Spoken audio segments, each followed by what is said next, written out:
안녕하세요. 롯데리아 신촌 로터리점이죠, 여기? 네. 롯데리아 좋아하세요? 네, 좋아합니다. 버거킹보다? 네. 맥도날드보다? 네. 근데 여의도엔 롯데리아가 없잖아요. 그래서 여기까지 오게 됐죠, 저희가. 맞습니다. 네. 제가 요즘에 많이들 좀 궁금해하는 것들이 있어서 좀 여쭤보려고 그러는데요. 주호민 씨, 웹툰 작가죠. 강도를 당했다 그래요. 근데 대인배적인 면모를 보여가지고 화제가 됐는데 손을 다쳤어요. 칼에 맞았대요. 근데 가해자가 강도상해죄로 처벌이 됐다고 하네요. 강도상해죄는 강도를 저지르고 있는 범죄가 상대를 다치게 하면은 강도상해죠. 강도는 이제 절도랑은 다르죠. 폭행협박을 통해서 물건을 뺏으면 강도. 그러면서 상대를 의도적으로 다치게 하면은 강도상해가 되는 거죠. 근데 여기서 이제 사람들이 많이 궁금해하는 부분이 칼까지 들고 칼로 사람을 찔러서 다치게 만들었다. 그런데 어떻게 살인미수가 아니라 강도상해냐? 이런 얘기를 하거든요. 예, 강도살인이라는 죄도 있고 강도살인미수라는 것도 있어요. 사람을 죽이면서 강도행위를 하려다가 사람을 죽이지 못하면은 강도살인미수가 되겠죠.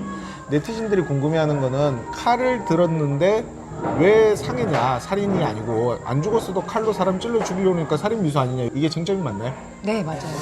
여기서 중요한 거는 사람을 죽이려는 마음이 있었으면은 살인의 고의가 있다라고 해가지고 강도 살인으로 들어가고, 물론 죽이지 못해도 살인의 고의가 있으니까 강도 살인 미수가 되겠죠.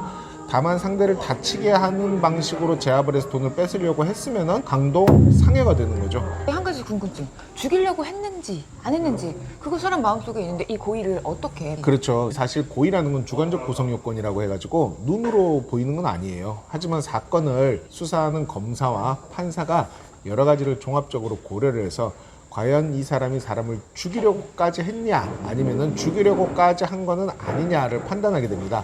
물론 미필적 고의도 포섭이 되기 때문에 꼭 대놓고 죽이려고 한 건 아니라도 죽여도 어쩔 수 없지라고 생각했으면 그것도 고의가 인정되는 거예요. 미필적 고의라고 하는데, 통상 판례는 실제로 흉기가 있었냐, 흉기를 사용을 했다면 어디를 찔렀냐, 찔렀다면 몇 번을 찔렀냐, 어떤 방식으로 상대를 제압하려고 했냐와 실질적으로는 그 사람이 전과라든지 여러 가지 사정까지 다 고려를 종합적으로 해가지고 미필적 고의를 추단하는 거죠. 뭐 판검사도 신이 아닌 이상 독심술로 마음을 들여다볼 수는 없는 거고. 그렇죠. 네. 관심법 이런 거 안 돼요. 네. 만약에 복부를 찌르려고 했다고 주호민 씨는 얘기를 하거든요. 만약에 목을 찌르려고 했는데 주호민 씨가 막다가 다쳤다.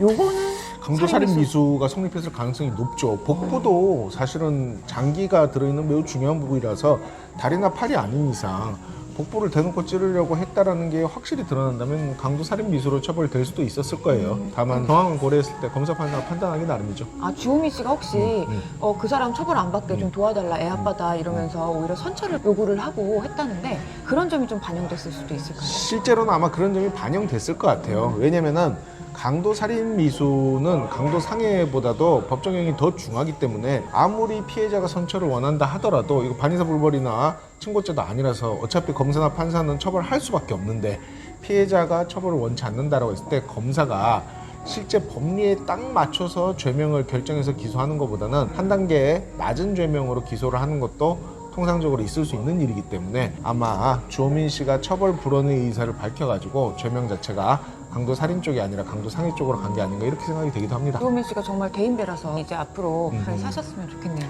정말 대인배 같습니다. 네.